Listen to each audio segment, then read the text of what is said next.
Assalamualaikum warahmatullahi wabarakatuh. Let us continue with Chapter 3, System of Government as Practiced in Malaysia. We will continue with Federal System. When a number of states unite to form a central government for the administration of certain affairs, but retain independence of action in other matters, they are said to form a federation. So according to Article 1 of the Federal Constitution, the Federation of Malaysia consists of few states: Johor, Kedah, Kelantan, Negeri Sembilan, Pahang, Penang, and so on. This is the main feature of federal government. There must be a clear demarcation of powers between central government and state government. According to Article 74, we can see that there is a clear distribution of powers between the federal government and the state government. Article 74 must be read together with the 9th schedule of the Federal Constitution. The legislative powers of the Federal Parliament and the state legislature are specified in the 9th schedule.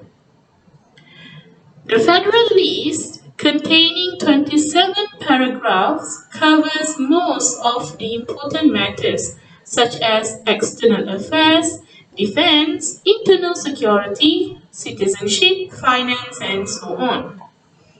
Whereas the State List, containing 13 paragraphs, include Muslim law, land tenure, Malay reservation, agriculture, and so on. For Sabah and Sarawak, there is a supplementary state list, which confers additional powers to Sabah and Sarawak in 6 matters, including native law and custom, ports and harbours, and in Sabah, the Sabah Railway. Apart from federal list and the state list, there is also the concurrent list. The concurrent list refers to the powers or to the matters where the federal government and the state government can decide. In concurrent list, there is 14 items. And the supplementary concurrent list for Sabah and Sarawak extends to 9 other matters. The federal state allocation of powers is safeguarded by adopting a written constitution. Any contravention is solved by referring to Article 75 of the Federal Constitution.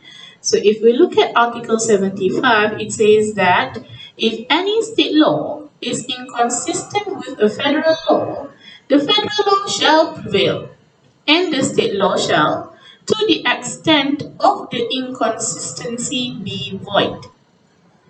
So in Malaysia, the parliament is not supreme. The parliament cannot encroach on matters within the state's competence. So the federal law, except under Article 76, 79 and 150, cannot encroach on state matters.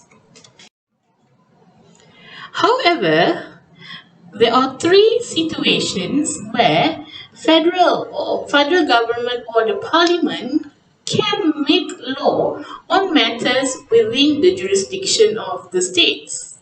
Number 1, to implement international treaty. Number 2, to ensure uniformity of laws. And number 3, if the state legislative assembly requires to the federal government to make law on the matters within their own jurisdiction. So as your homework, please find and read the case of Muhammad bin Daud against public prosecutor.